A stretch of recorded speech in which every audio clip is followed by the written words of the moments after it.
जय श्री राम दोस्तों, आज हम जानेंगे उच्च ग्रह और नीच ग्रह किसे कहते हैं। दोस्तों, जब कोई ग्रह किसी एक विशेष राशि में जाकर सबसे बलवान होता है और सबसे ज़्यादा अच्छा फल देने की क्षमता रखता है तो वो उस राशि में जाकर उच्च का या एग्जॉल्टेड होता है। जब कोई ग्रह किसी एक विशेष राशि में जाकर सबसे ज़्यादा कमज़ोर स्थिति में होकर शुभ फल देने में असमर्थ होता है तो हम कहते हैं कि वो ग्रह उस राशि में जाकर नीच का हो गया या डेबिलिटेटेड हो गया है। अब उच्च ग्रह या नीच ग्रह कैसे फल देता है, शुभ देता है, अशुभ देता है, हमेशा अच्छा ही देता है या हमेशा बुरा देता है, ये हमें पता चलेगा उसके प्लेसमेंट से। उच्च का ग्रह अगर त्रिकोण का स्वामी हो, लग्न का मित्र हो तो फिर ये अच्छा फल देगा। लेकिन वही उच्च ग्रह अगर किसी अशुभ भाव का स्वामी हो, जैसे 6, 8, 12 का स्वामी हो, तो ये उस अशुभ भाव के अशुभ फल को और भी बढ़ा देगा, यानी खराब फल देगा।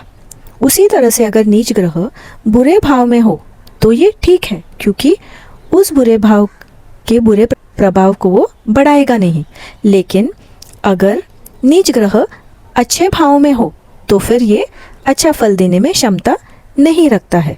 ग्रह जिस राशि में उच्च के होते हैं उसी राशि में उससे 7वें राशि में जाकर वो नीच के हो जाते हैं।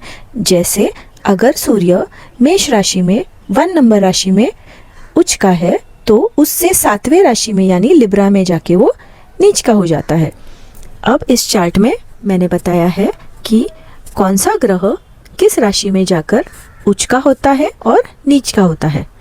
पहला सूर्य सन एरीज में या मेष में जाकर उच्च का होता है और वहीं वो उससे 7वें राशि में लिब्रा में या तुला में आकर नीच का हो जाता है। चंद्र टॉरस में या वृषभ में उच्च का एक्सॉल्टेड पोजीशन में होता है। वही चंद्र टॉरस से 7वें राशि में स्कॉर्पियो में या वृश्चिक में आके नीच का हो जाता है। मार्स मंगल कैप्रिकॉन मकर में उच्च का होता है और कैंसर कर्क में नीच का होता है। मर्क्यूरी वर्गो या कन्या में एक्सॉल्टेड होता है, उच्च का होता है और पाइसिस मीन में नीच का होता है। जुपिटर कैंसर कर्क में उच्च का होता है और कैप्रिकॉन मकर में नीच का होता है। वीनस शुक्र पाइसिस या मीन में उच्च का होता है, वर्गो कन्या में नीच का होता है। सैटर्न शनिदेव लिब्रा तुला में उच्च का होता है और एरीज मेष में नीच का होता है। राहु जेमिनाई मिथुन में उच्च का होता है और सैजिटेरियस धनु में जाकर नीच का हो जाता है। केतु सैजिटेरियस या धनु में उच्च का होता है और जेमिनाई मिथुन में जाकर नीच का होता है। अब ये मूल त्रिकोण क्या है?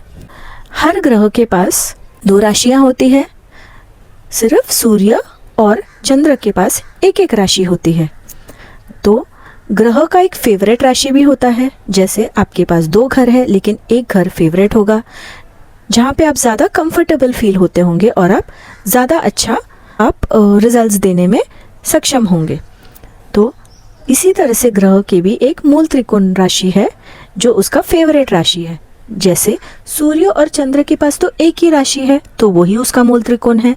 सूर्य का लियो सिंह और चंद्र का टॉरस वृषभ। मार्स मंगल के 2 राशि है, मेष है और वृश्चिक है। तो मार्स के मंगल का मूल त्रिकोण राशि है एरीज, जिसे वो ज़्यादा फेवर करते हैं। मर्क्यूरी के 2 राशि होते हैं। मर्क्यूरी के कन्या भी होते हैं और जेमिनाई भी होते हैं। मर्क्यूरी का मूल त्रिकोण है कन्या राशि। जुपिटर का मूल त्रिकोण है धनु राशि यानी सेजिटेरियस। वीनस के लिए मूल त्रिकोण है लिब्रा यानी तुला राशि और शनिदेव का मूल त्रिकोण है कुंभ यानी एक्वेरियस। शनिदेव की भी 2 राशि होते हैं, एक्वेरियस और कैप्रिकॉन, लेकिन उन्होंने कुंभ राशि को चुना मूल त्रिकोण राशि के लिए। राहु और केतु का कोई राशि ही नहीं होता है तो यहाँ पे मैंने ब्लैंक छोड़ दिया है। किसी भी प्लैनेट का जब दशा अंतरदशा चलता है तब वो किस तरह से रिजल्ट देता है, वो सबसे अच्छा रिजल्ट देगा अपने एक्सॉल्टेड राशि में। उसके बाद वो अच्छा रिजल्ट देगा अपने मूल त्रिकोण राशि में और उसके बाद ही वो चुनेगा अपने स्वग्रही राशि को। तो आशा है कि आपको ये कॉन्सेप्ट समझ गया होगा। जय श्री राम दोस्तों।